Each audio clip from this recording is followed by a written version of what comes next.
estamos nuevamente acá en Sexto Sentido, como siempre le digo.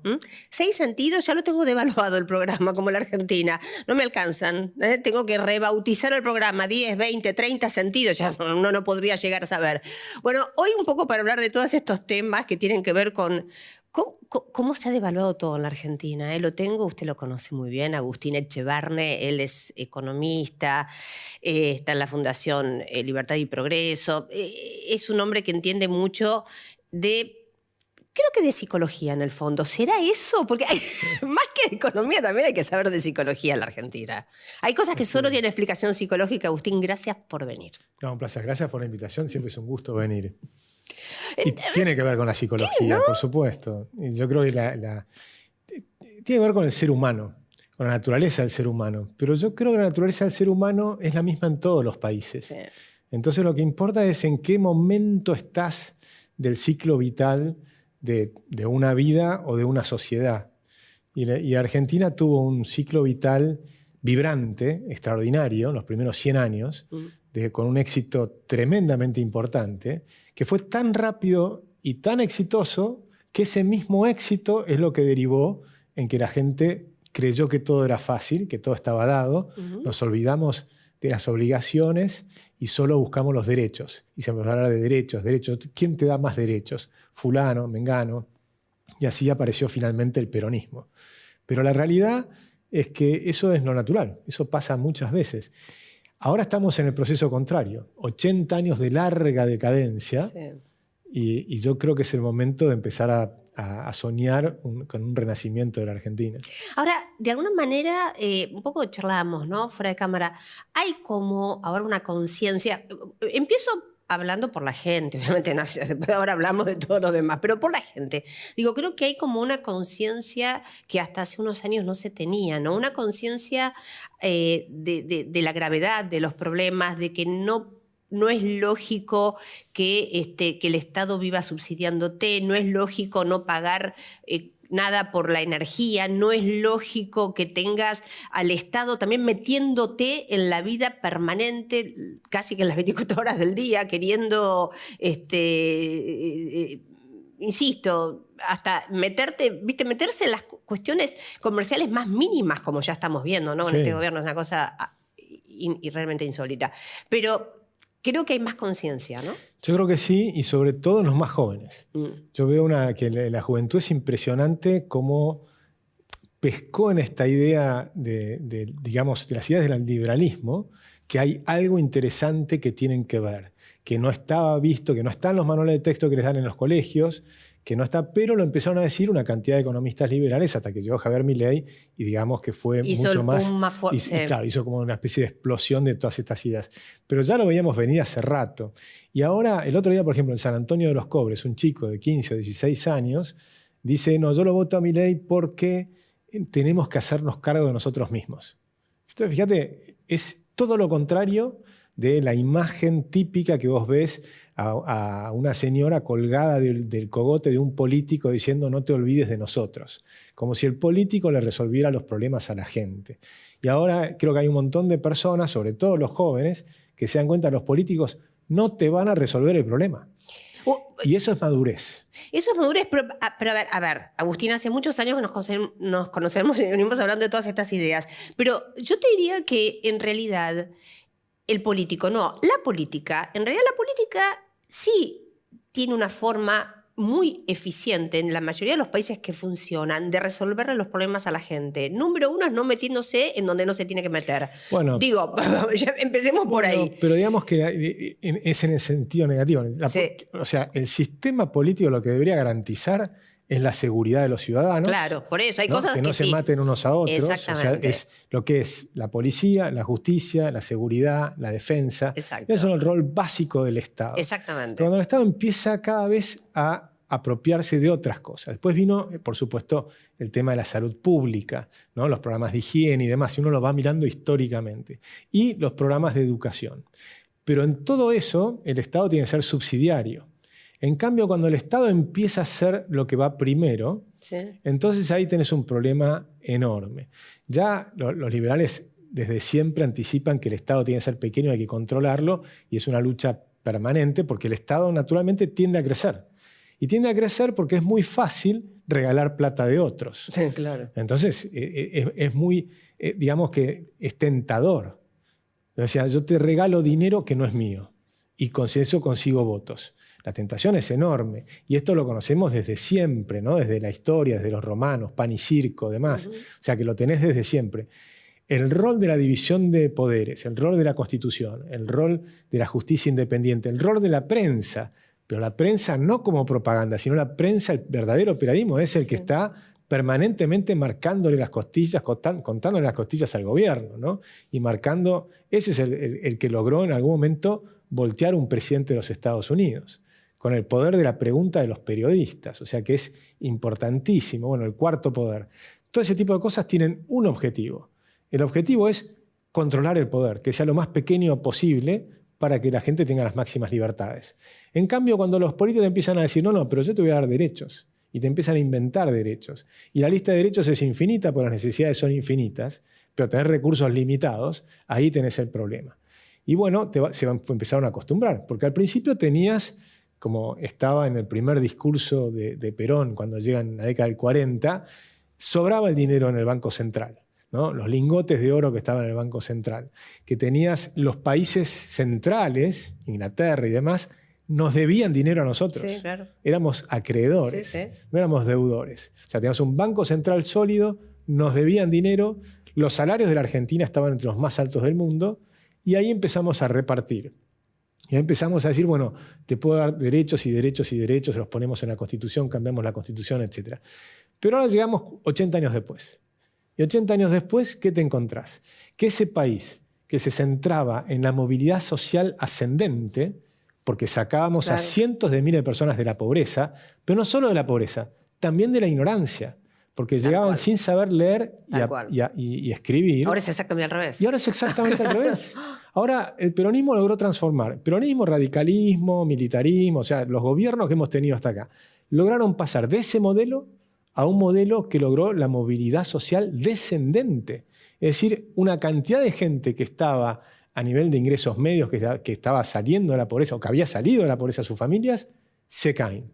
Y se caen nuevamente no solo en la economía, sino también culturalmente. Y eso es patético. Entonces vos tenés que el mismo país que logró tener un éxito rotundo hacia arriba, tanto en lo económico como en lo educacional, lo cultural, el cine, la literatura, la cantidad de libros, la industria editorial de la Argentina estaba destacada en el mundo. Bueno, ahora tenemos una implosión de decadencia total, ¿no? Donde se cae el salario real, la gente cae bajo la línea de pobreza, pero se destruye la educación. Vos sabés, Agustín, que a mí hay un montón de cuestiones, ¿no? Como todos que uno los ve como señales de alarma, pero tal vez, y ahora vamos a volver a asuntos de la coyuntura que estamos viendo, pero vos sabés que el tema educativo creo que es una catástrofe, pero es una catástrofe, capaz que me animo a decirte, peor que el económico, porque ¿sabés cuál es mi temor? Digo, la economía, si vos tenés a gente que piensa bien y actúa bien, podés revertirla de alguna forma. Pero la pregunta que yo hago es, ¿cómo revertís tantos años que estoy convencida, ¿no? Esto lo digo yo, de política dolosa de analfabetismo, de adoctrinamiento, de lavados de cabeza? ¿Cómo revertís eso? O sea, lo puedes hacer, pero te lleva mucho más tiempo. A eso me refiero. Coincido con todo eso que estás diciendo. Coincido incluso con la parte dolosa, porque esto no se hizo solo de casualidad. Obvio que no. Entonces creo que eso es así. Yo soy optimista, yo creo que se puede revertir. Tenemos algo interesante que está pasando, que hay un cambio de paradigma mundial en la educación. Entonces no podemos volver para atrás. El modelo de educación que fue exitoso, que fue espectacular, ¿no? Avellaneda, Sarmiento, Roca, lo que hicieron fue una maravilla para otra época. Ese modelo hoy no sirve más. No sirve más en el mundo. Está en debate desde la década del 70. A nosotros nos llegan tarde los debates. Algunas cosas, sí. Pero ese debate existe y hoy tenemos la posibilidad de saltear parte de todo ese problema y empezar a hacer el cambio profundo de entrada. Pero lo que sí requiere es que, por ejemplo, ahora que estamos en campaña electoral, que no se desvaloricen las frases, los sistemas enteros por un slogan. Por ejemplo, el de los vouchers. Los vouchers es un sistema tremendo para la educación, pero no es que va a cambiar la educación en 2 días, son procesos largos. La educación hoy corresponde a las provincias. Sí. Entonces, desde la nación lo que puedes hacer es invitar a las provincias a cambiar el sistema y a repensar y tener otros sistemas. El sistema de los vouchers, por supuesto, no es liquidar la educación pública, como a veces se dice de una manera bastante superficial, digamos, sino que lo que es dar la libertad en 3 planos. Darle la libertad a los padres para elegir dónde mandar a sus hijos, si mandarlo a una escuela estatal o una escuela privada. Ambas son públicas, ese es otro error conceptual, ¿no? La escuela es pública siempre, pero puede ser privada o estatal. El financiamiento sigue siendo del Estado y el padre elige, la libertad de elegir. Pero también darle libertad a las escuelas. Es decir, salir de la currícula masiva para todo el mundo lo mismo, que eso en el mundo ya no funciona más. Y porque ya hoy con el despliegue de las neurociencias, lo que se ha avanzado estos 20 años, que es extraordinario, sabemos que somos todos distintos, que tenemos diferentes intereses, pero que además tenemos habilidades diferentes. Entonces tenés distintos caminos o distintas trayectorias por las cuales podés aprender. Y ahí tiene un rol los padres, los maestros y los propios chicos. Entonces, el tercer nivel de libertad es para los propios chicos. Entonces, cada uno debería tener una currícula personalizada. Pero las escuelas tienen que brindarte esas posibilidades. Entonces es todo un rol completamente distinto. El que no puede estar metido en el medio son los sindicatos. Porque la comunidad educativa tienen que ser los maestros, el director de la escuela y los representantes de los padres o los padres que más les preocupa la educación. Esa gente que termina siendo la comunidad educativa son los que están pensando en cada chico, en cada niño. Ahora, si tenés que cambiar maestros, los tenés que cambiar. No te pueden mandar maestros de otro lado. Es la propia comunidad educativa la que tiene que elegir a los maestros, despedir a los maestros que no funcionan, que tal vez funcionan en otra escuela. Sí. No es que la persona incluso es buena o mala. Para el sistema que estás adaptando no te funciona. Y tenés que tener diferentes ofertas educativas. Todo ese proceso, que puede ser y es muy complejo, no está diseñado por ningún ministro. No es un ministro el que sabe lo que hay que hacer, sino es al contrario, es dar la libertad para que cada comunidad educativa y cada familia y cada alumno encuentre su camino, con posibilidades que hoy te brinda el mundo que son extraordinarias, porque hoy tenés los mejores maestros a la distancia de un clic. Bueno, pero sabes una cosa, hay muchos temas para hablar contigo, pero esto me hace acordar, esto es lo mismo, viste, que la tecnología con el mundo delincuencial. La tecnología, hay bandas de delincuentes que tienen una tecnología tan impresionante que supera la de las policías que por ahí no se las equipa, y lo mismo pasa en la educación. Hoy en la educación tenés posibilidades de utilizar una tecnología en muchos países se utilizan, y que de repente esto, viste, está años luz de del corset que te pone muchas veces lo que vos decís un sindicato, que trata, en la mayoría de las veces, lamentablemente, de bajar, de achatar. O sea, sí, los sindicatos tienen un rol que además va a cambiar una vez que eliminemos la inflación. Porque cuando tenés inflación alta, lógicamente hay un rol del sindicato, claro, de tratar de recuperar, viste, que no te saquen, porque a vos te pagan X, pero si viene la inflación se te va devaluando, entonces tienen que pelear y luchar para recuperar su nivel. Y nunca lo recuperan porque finalmente lo siguen para abajo. Entonces, eso yo lo entiendo perfectamente. Pero una vez que eliminás la inflación, ese rol no existe más. Y además tenés que hacer acuerdos a nivel de cada actividad. Claro, ahora ya los casos generales, pero sí en cada escuela. Pero esto es lo mismo que pasa, Agustín, con el tema de las... No me quiero meter en este tema, también es muy largo, pero digo, lo mismo que pasa con el tema de las situaciones, el igual trato que se le da a una empresa enorme que a una empresa muy chiquita. Por supuesto. Incluso ni se tienen que meter. O sea, digo, está bueno la comparación porque es real lo que decís. Los convenios colectivos son un disparate, son una cosa retrógrada y demás. Hay que cambiar el sistema, cambiar la ley y decir que cualquier acuerdo a nivel de empresa es superior a cualquier otro acuerdo. Claro. Es decir, no me importa lo que digan los jerarcas y demás, que además tienen 30 años, son hereditarios y demás. No, si yo logro hacer con mis empleados un acuerdo, ya está. En la ONG nuestra yo tengo que tener un sindicalista. O sea, es ridículo. Claro. O sea, uno junta plata para poner una ONG para empezar a hacer cosas y te tocan la puerta a los sindicatos. Sí. Bueno, esto es un tema larguísimo y pasa... Este es una cuestión que... O sea, en la Argentina tenemos muchas máquinas de impedir.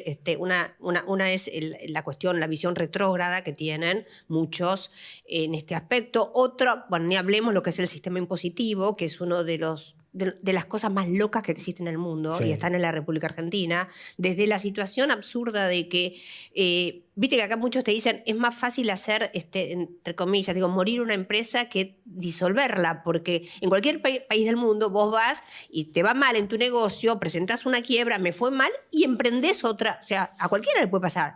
No, la Argentina, o sea, disolver una empresa es todo un tema aparte, con lo cual, y crear una empresa es todavía peor. O sea, miles de cosas. No, sin duda. Por eso yo creo que estamos en un sistema que lleva 8 décadas digamos, de destrucción progresiva, que se fue agravando, pero ya estamos llegando al final. Yo creo que ese nivel de conciencia al que hablabas al principio es que la gente tiene la conciencia de que esto se terminó.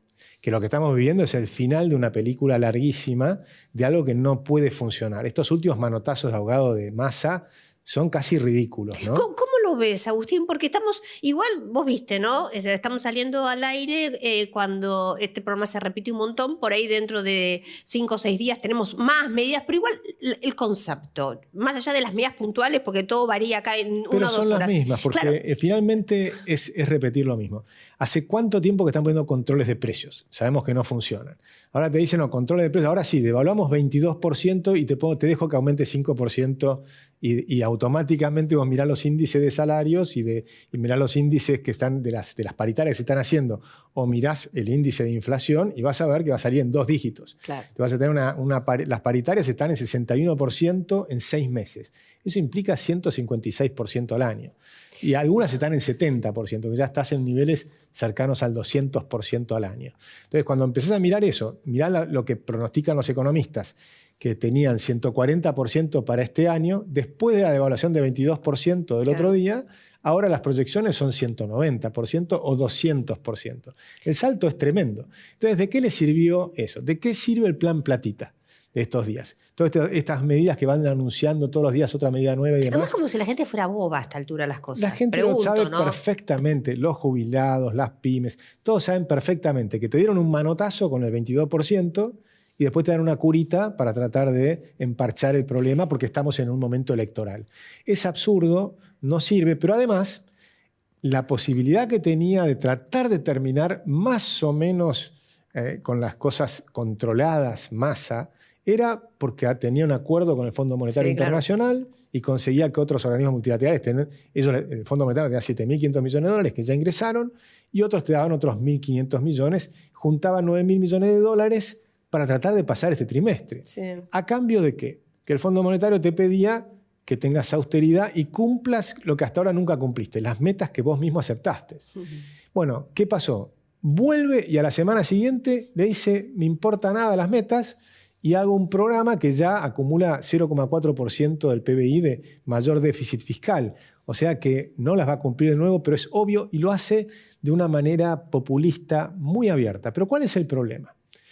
Que la demanda de dinero está cayendo muy fuerte. Es decir, la gente se escapa del dinero porque sabe que todo esto no funciona, cada vez más rápido. Si en esa situación, que yo lo llamo hiperinflación, porque es un proceso de hiperinflación, vos haces este plan Platita, lo que probablemente ocurra es que se te desbarata más rápido todavía todo el engranaje. Y la hiperinflación es lo más terrible que le puede pasar a un país en términos de destrucción del tejido social. Y eso es lo que estamos viviendo. Lo vivimos en el 89. Lo vivimos en el 89 y lo estamos viviendo hoy. Los saqueos que vieron hace unos días, que por supuesto uno puede decir que va a haber gente que los está fogoneando. Desde ya, siempre hay algún interesado en que ande peor la cosa. Pero lo cierto es que cuando vienen estos saltos inflacionarios tan grandes, hay desbarajustes en todos los precios. No saben, muchos proveedores no te quieren vender porque no saben a qué precio venderte. Y hay desabastecimiento. Y empieza el desabastecimiento. Hace rato que lo vengo viendo en los supermercados. En los supermercados y en los comedores. Entonces tenés un problema que la gente siente un nivel de angustia mucho más grande. Esto era probable, que nosotros sabíamos que podía ocurrir y estamos tratando de evitar que ocurra. Está ocurriendo. La buena noticia es que esto va a cambiar. Las elecciones, yo creo que el mensaje que dieron las PASO es que el 60% de la gente quiere un cambio y un cambio profundo. Están eligiendo, tanto en el caso de Patricia Bullrich contra Horacio Rodríguez Larreta, están decidiendo el cambio más fuerte. Y los que votan por Javier Milei, todavía más fuerte. Entonces, hay una sensación de que Argentina quiere un cambio profundo.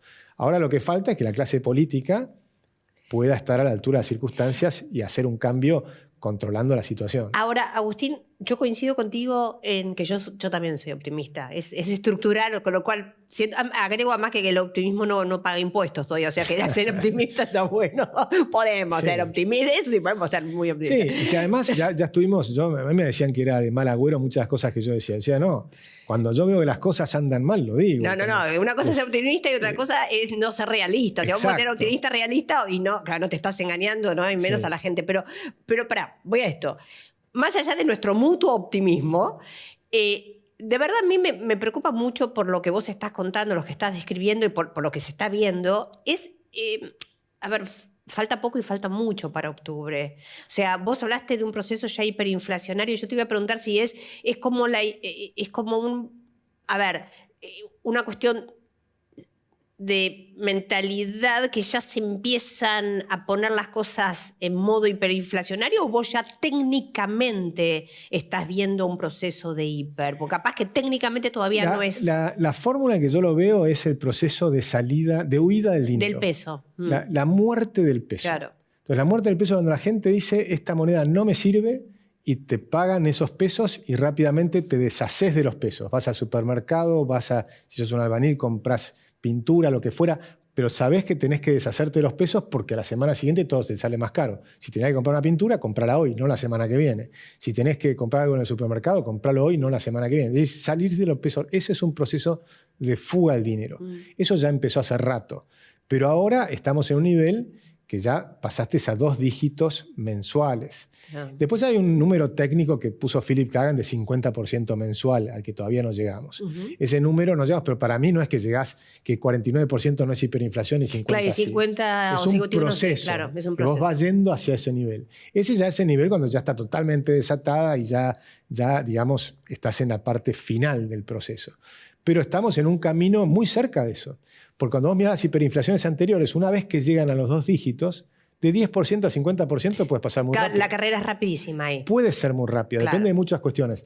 Este tipo de programas que está haciendo Massa, por eso son tan peligrosas. Cuando estás con una inflación de 2 dígitos, devaluar 22% en un solo día, pero sin poner ningún plan, claro. Es peligrosísimo. Después lanzar estas medidas de repartir plata, pero sin ningún plan, es peligrosísimo. O sea, cuando no tienen forma de generar confianza. Y este es un tema de confianza que ya, por supuesto, no hay, pero siempre puede estar peor porque, por ejemplo, todavía la gente está tranquila en los bancos y demás. Que eso no, por eso digo, están jugando con fuego. Yo creo que es un grave error lo que está haciendo Massa. Creo que me parece que Massa y Rubinstein tienen un nivel de desatino las cosas que están haciendo que son impresionantes.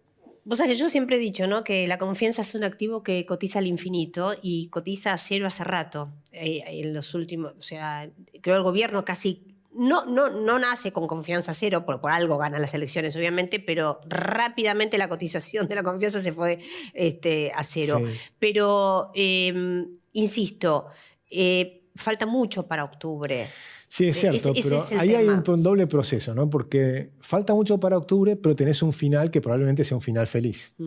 Y 4 meses es un montón, parece una eternidad, pero pasan, ¿no? Es como en la frase del anillo, esto también pasará. Eso, claro, exactamente. Y si vos mirás, hay gente que ya está apostando a la Argentina. Eso es cierto, lo ves en los precios de los bonos, por ejemplo. Exactamente. ¿No? Sí. Los bonos el año pasado estaban en 20 centavos. Claro. Yo decía, es ridículo que estén en 20 centavos, claro. Van a ver que va a subir antes de llegar al final de la película. Antes de que asuma el próximo presidente, estos bonos, bueno, hoy el GD30 estaba mirando, estaba en 20 centavos hace un año, o un poco menos de un año, ahora está en 40, es decir, que ya subió 100%. Claro. Sigue estando en niveles bajísimos, porque 40 centavos en un bono sigue siendo bajísimo, totalmente. Pero subió 100%. Claro. Significa que hay gente que ya está apostando a la Argentina, ¿no? Y lo ves también en los precios de las acciones. Claro. Los precios inmobiliarios todavía no. O sea que todavía hay oportunidades para los inversores para venir y comprar en Argentina. Lo que ha pasado, hay un descalabro muy grande en todo el sector inmobiliario. Total. La ley de alquileres, todo lo que ya sabemos, ¿no? Sí. Más el desastre económico, la hiperinflación y demás. Pero ahí hay una oportunidad también, porque también eso va a cambiar. Lo más probable es que la ley de alquileres cambie. Más allá de que se apruebe ahora en el Senado o no, el próximo gobierno probablemente elimine esta ley de alquileres y vamos a una cosa mucho más libre. Y junto con eso van a cambiar cientos de leyes en Argentina. Yo estoy convencido que cualquiera que sea el que gane va a haber un proceso de cambio muy, muy profundo en Argentina. Yo tengo el último minutito, Agustín, pero quiero preguntarte, ya sé que es un tema más largo, no te lo pido que me lo digas en un minuto, pero también decime si digo algo que es una barra pasada, pero ¿no es casi histórica la debacle del Banco Central? Digo, el nivel de reservas negativas, ¿no es prácticamente histórico esto? Bueno, lo sorprendente de la Argentina es que somos capaces de repetir las cosas, ¿no? Esta es la cuarta vez que destruimos el Banco Central. Siempre lo mismo, dicen los chicos, de nuevo, sí. Lo mismo. Pero yo creo que vamos aprendiendo. Es un proceso como un loop donde entras, como hablábamos fuera de cámara del Día de la Marmota. Sí. ¿No? Bueno, ese loop, pero en ese loop el actor Bill Murray iba aprendiendo, ¿no? Entonces, o el personaje iba aprendiendo hasta que logra salir del loop. Bueno, yo creo que estamos repitiendo por cuarta vez el problema, pero con una cantidad de crisis que hemos tenido, pero me refiero a niveles ya de hiperinflación, y creo que esta vez Argentina ha aprendido mucho. Yo tengo la confianza de que, a diferencia del 2001, que yo era muy negativo, porque la crisis del 2001. El 2001. La crisis del 2001, yo era muy negativo porque veía que el diagnóstico de la sociedad era errado. Sí.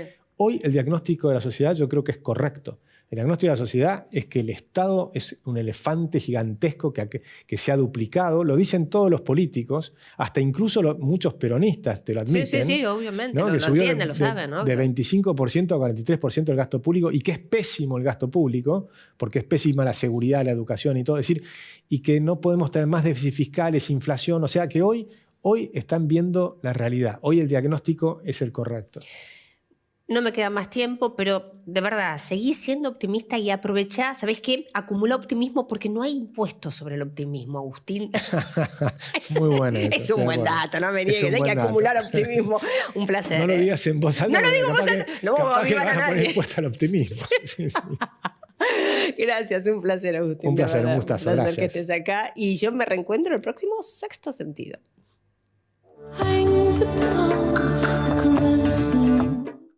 91 años de historia.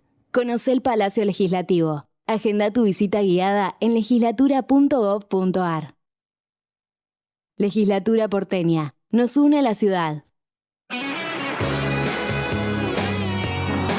Pero